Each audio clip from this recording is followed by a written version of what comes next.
एक वर्ष झालं आजची कटंगीच्या बटंगेच्या नावावर ज्या युजुभाऊंनी या शहरामध्ये हिंदू लोकांची दिशाभूल केली आणि मतदान घेतलं, खरं चित्र आज महानगरपालिकेच्या निवडणुकीमध्ये ते चित्र स्पष्ट झालं. तुम्हाला स्वतःला निवडून द्यायला तुम्ही लोकांची जातीवाद निर्माण करता, भेदभाव निर्माण करता आणि स्वतः सत्ता स्थापन करताना तुम्हाला एमआयएम सुद्धा सोबत चालते. आज या महानगरपालिकेमध्ये एमआयएमचे जे तटस्थ उमेदवार होते त्यांची तटस्थची भूमिका नव्हती. ते भारतीय जनता पार्टी सगळं मॅनेज करून की तुम्ही बा, कारण की अकोटमध्ये त्यांनी आघाडी तयार केली एमआयएम सोबत, अचलपूरला एमआयएम सोबत भारतीय जनता पार्टीनं आघाडी तयार केली.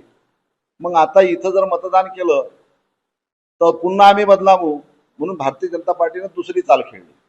पहिला फंडा तो तिथं आघाडीत एमआयएमला आघाडीत घ्यायचा पहिला फंडा, तो फंडा महाराष्ट्रासमोर पुढे आला म्हणून भारतीय जनता पार्टीनं अक्कल लोळली आणि दुसरा फंडा या ठिकाणी आणला की तटस्थ राहण्याची भूमिका, तुम्ही तटस्थ राहा म्हणजे आम्हाला मतदान केल्यासारखं होईल अशी भूमिका त्या ठिकाणी भारतीय जनता पार्टीची आणि एमआयएमची संयुक्त बैठकीवर असा करार त्यामध्ये ठरला.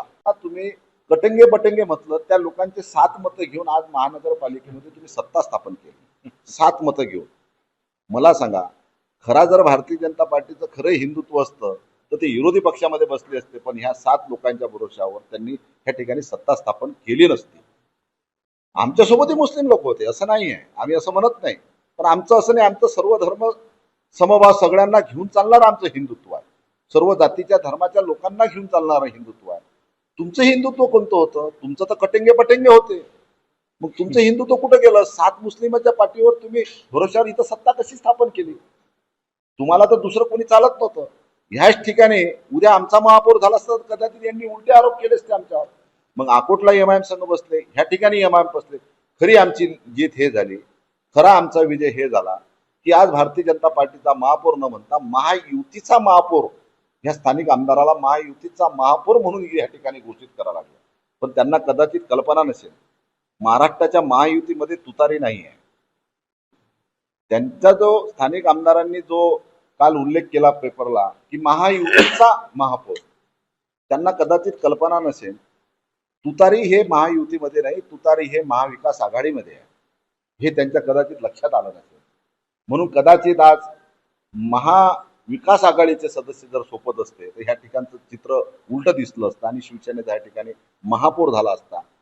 दुर्दैवानं महाविकास आघाडीतला घटक एक, आमच्यातला एक घटक त्या ठिकाणी तिकडे गेला आणि त्या ठिकाणी सत्ता झाली.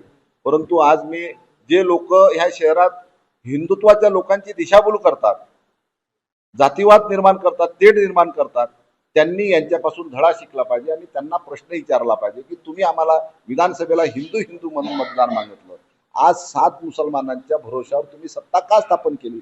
विरोधी पक्षाची भूमिका का घेतली नाही? म्हणून आज ठिकाणी फक्त या फसवागिरी आणि अपप्रचार करायचं यंत्र आहे आणि एमआयएमच्या भरोशावर आणि 7 मुस्लिम लोकांच्या भरोशावर ह्या ठिकाणी भारतीय जनता पार्टीनं सत्ता स्थापन केली. ही महायुती नसून एमआयएम आणि भारतीय जनता पार्टीची अघोषित युती झालेली.